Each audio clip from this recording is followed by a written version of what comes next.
Seja muito bem-vindo ao canal da PIB do Bairro São João, aqui no YouTube.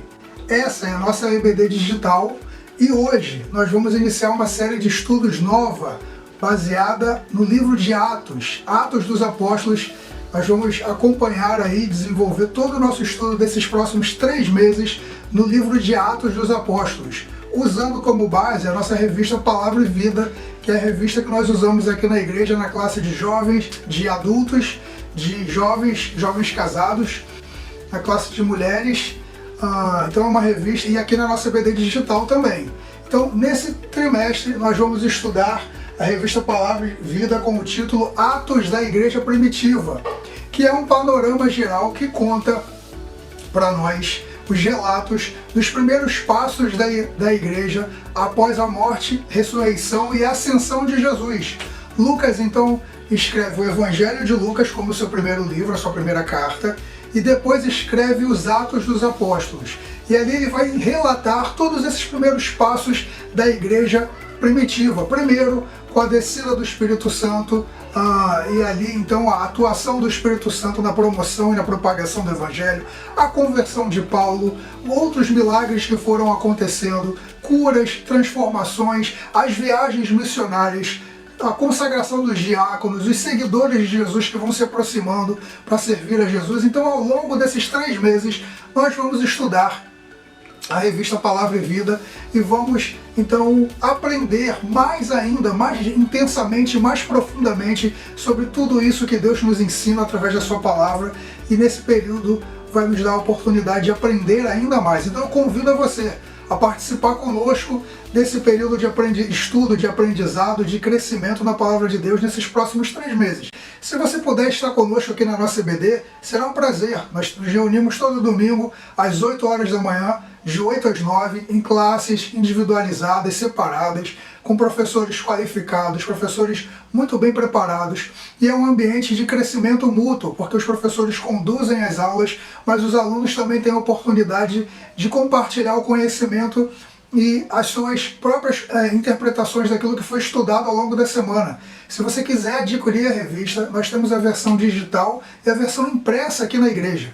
E eu convido você que ainda não é membro da igreja a participar conosco desse momento, a dedicar um tempo a ouvir aqui no domingo de manhã, um clima muito agradável, muito feliz. A igreja é uma igreja muito vibrante, muito acolhedora, e a participar do culto que é logo em seguida. Nossas atividades no domingo começam às 8 com o EBD e vão até às 10h15. Então você ainda tem todo o domingo pela frente para fazer o seu lazer, para fazer aquele almoço, para estar com a sua família. Eu convido você a vir aqui. E você que está assistindo pelo YouTube, chegou aqui agora, nós fazemos as transmissões dos nossos cultos. Todos os cultos têm o louvor, tem a mensagem, você pode assistir. Existem muitas séries de mensagens que estão lá divididas para você também ter a oportunidade de ouvir aquilo que Deus ministrou à igreja. Nós temos outras aulas da EBD, outras séries de aulas com outros assuntos, outros conteúdos. O Alto de Páscoa, que foi executado, que foi apresentado nesse último final de semana, na sexta, no sábado e no domingo. Nós fizemos a transmissão no domingo e o Alto de Páscoa está lá. Uma apresentação linda, uma apresentação muito bonita, emocionante, que narra ali toda a saga de Jesus a partir do momento em que se aproxima então o momento da crucificação dele, realmente muito emocionante, e a ressurreição de Jesus, que sem dúvida nenhuma é um marco na história do cristianismo. Jesus viveu entre nós, morreu por nós e ressuscitou.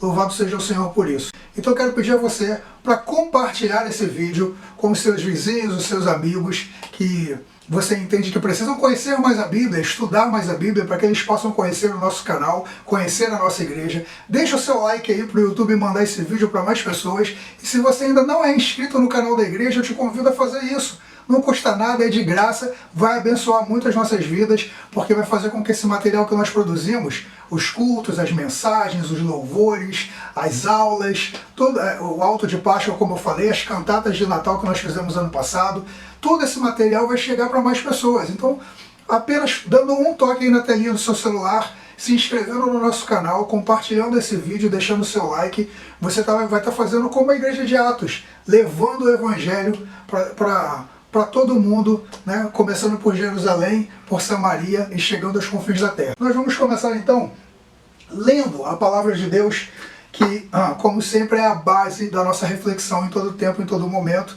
O texto que nós vamos refletir hoje é o texto de Atos, capítulo 1, nós vamos ler os versículos de 1 a 5, que dizem assim: No meu primeiro livro eu relatei a você, Teófilo, a respeito da vida e dos ensinamentos de Jesus, e de como ele foi elevado para o céu depois de dar aos seus apóstolos as instruções por meio do Espírito Santo. Durante 40 dias depois do seu sofrimento, ele apareceu aos apóstolos diversas vezes, provando para eles de muitas maneiras que realmente ele estava vivo. Nestas ocasiões, falou a eles a respeito do reino de Deus.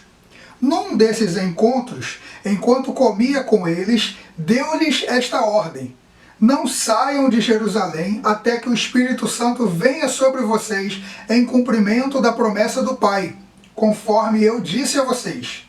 Pois, na verdade, João batizou com água, mas vocês serão batizados com o Espírito Santo dentro de poucos dias.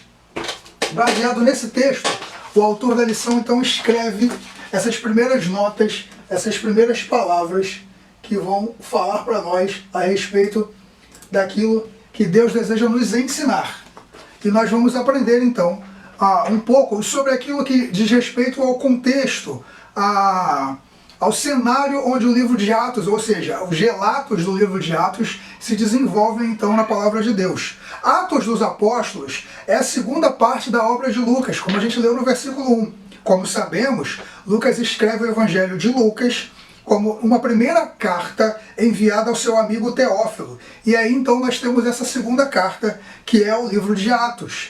O livro de Atos, então, faz essa narrativa que é linda, que é inspiradora e apresenta os primeiros caminhos da fé cristã, os primeiros passos da igreja, então, uma vez que Jesus morreu e ressuscitou e ascendeu aos céus, cabe então agora aos seus seguidores, aos seus filhos e filhas, levarem a mensagem aos confins da terra.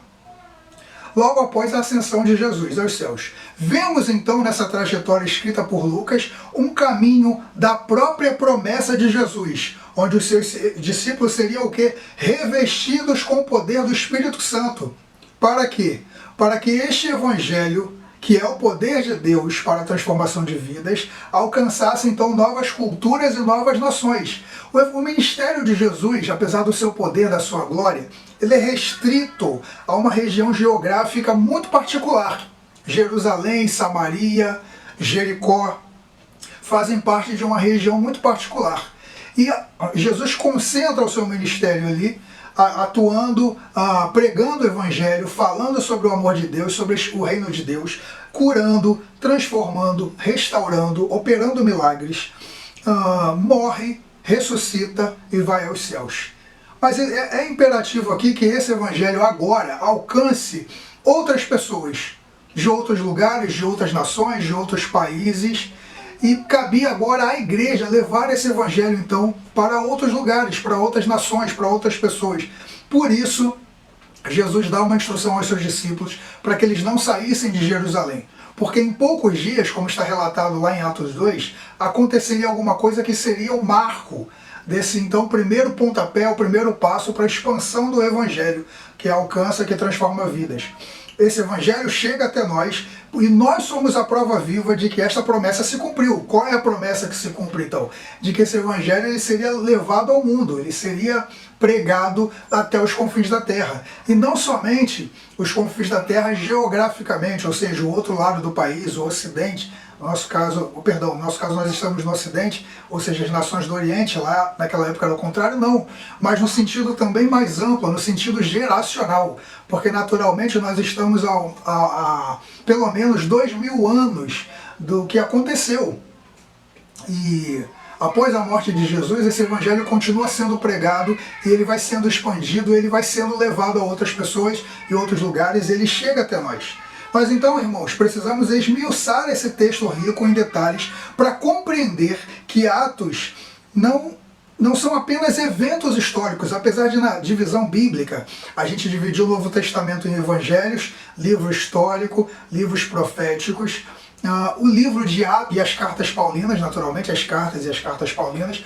O livro de Atos não é apenas um livro histórico, apesar de ser chamado assim na divisão, mas ele tem um valor impressionante, mesmo sendo um livro histórico, e ele mostra que esses detalhes, na verdade, eles expressam a vontade e os planos de Deus para aquelas igrejas daquele início, que a gente chama de igrejas primitivas, assim como para as igrejas dos nossos dias e para a fé pessoal de cada crente. Como a gente já ouviu, tem uma expressão muito bonita que diz o seguinte: a Bíblia é mais atual que o jornal de amanhã. Por quê? Porque ela é atemporal. Então, mesmo esse texto sendo escrito há milhares de anos atrás, ele continua sendo tão presente e muito atual na nossa vida. Qual a ênfase do livro de Atos, então, que é o nosso primeiro tópico?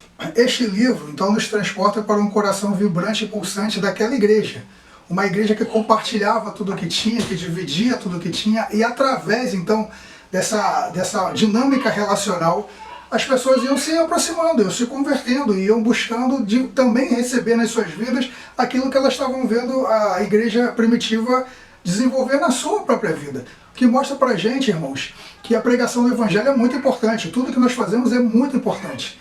Mas nós devemos ter em mente sempre o princípio de sermos uma igreja relacional, uma igreja onde as pessoas se relacionam, se importam verdadeiramente umas com as outras, são acolhedoras, são cuidadosas umas com as outras, porque o mundo já é um lugar que nos oprime, que nos machuca, e a igreja precisa ser um lugar de conforto, de consolo, como o nosso Deus é. Ao ler cada versículo, nós somos então direcionados para uma igreja que é intensa e tem uma obra clara a ser realizada. Que obra é essa?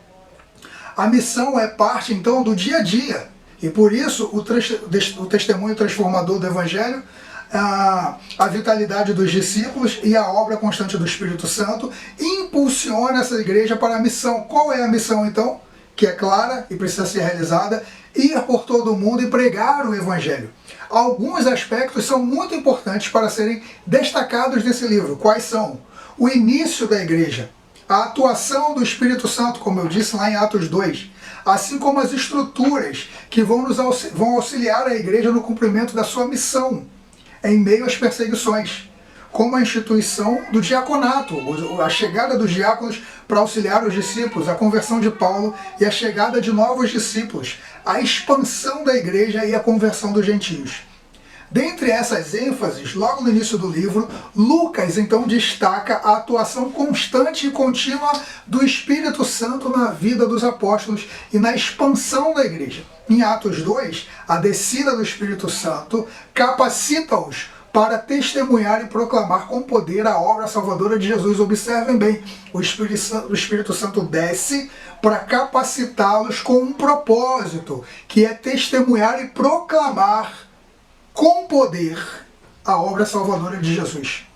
O Espírito Santo é uma presença real e vital ao longo de todo o escrito lucano. E aí não tem como deixar de citar o texto que apresenta o diálogo daquele homem aleijado com Pedro, em que ele pede esmolas e Pedro diz o seguinte: eu não tenho ouro nem prata, mas o que eu tenho eu te dou. Em nome de Jesus Nazareno, levanta-te e anda. Com poder, a obra salvadora de Jesus Cristo era pregada e era testemunhada pelos discípulos. O Espírito Santo é uma presença real ao longo de todo o escrito, como eu disse. Ele tanto guia como potencializa os discípulos a pregarem as boas novas de salvação.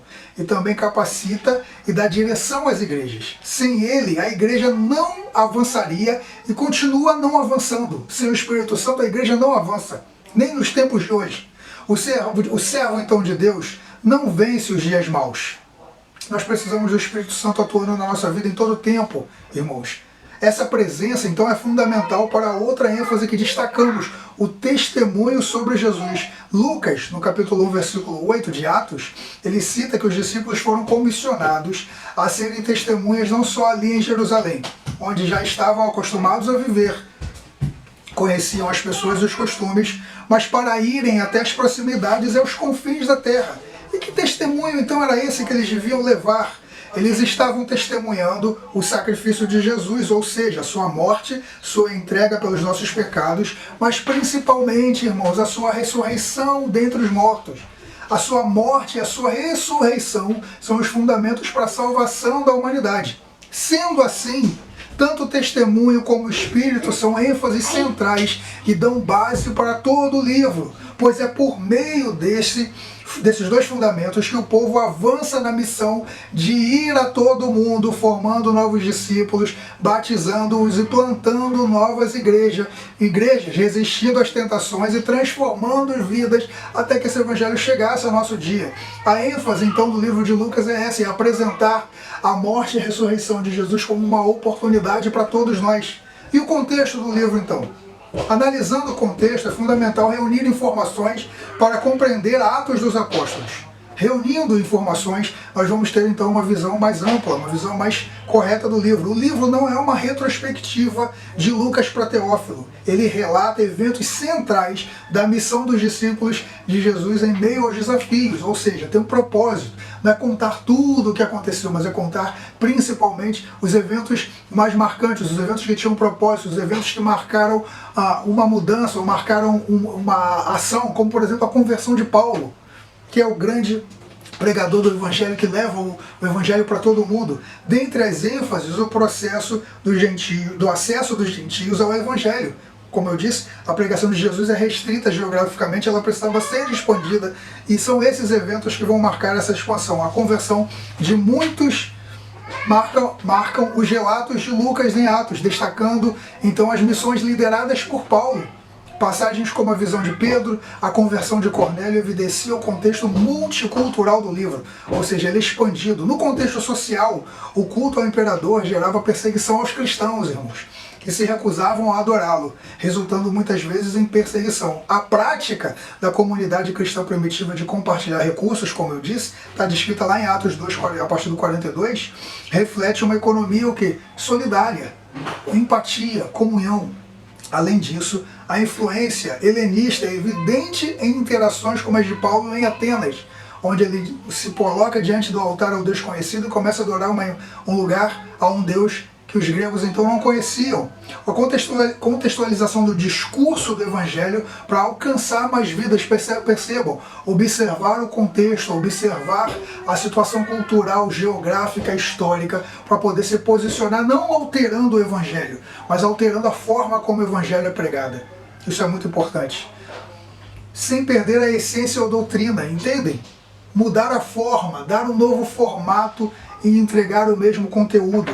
Por exemplo, Paulo no Areópago, como eu disse, apresenta o Senhor desafiando ali as religiões de mistério, enfatizando a salvação por meio da fé em Jesus. O texto de Lucas em Atos dos Apóstolos está totalmente ligado ao contexto ao qual os personagens estavam inseridos. Era um texto, era uma atuação relevante, irmãos.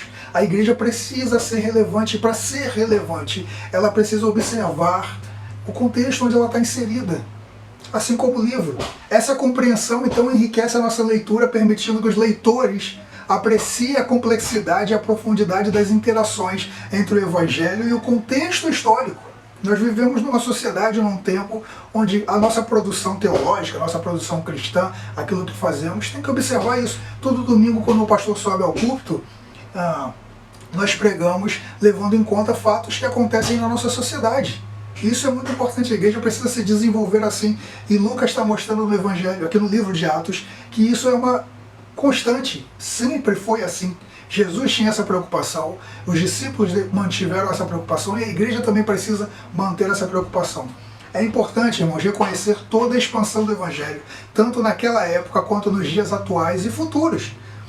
Isso só foi possível pelo poder e atuação constante do Espírito Santo na vida dos crentes em Jesus, lá no passado e hoje no presente. O terceiro ponto é a abordagem teológica do livro. O que o livro então traz de abordagem teológica? Além das ênfases e do contexto histórico, temos alguns princípios teológicos contidos nesse livro. Sabemos que teologia é o estudo sobre Deus. Sendo assim, então, nós podemos analisar como Deus se manifesta e se revela dentro desse livro pela perspectiva de Lucas. Atos é considerado um livro histórico do Novo Testamento. É um documento teológico. É um relato sobre como Deus se revelou por meio de Cristo e pelo Espírito Santo e se manifestou entre os eventos após a ressurreição de Cristo, as igrejas, discípulos e perseguições.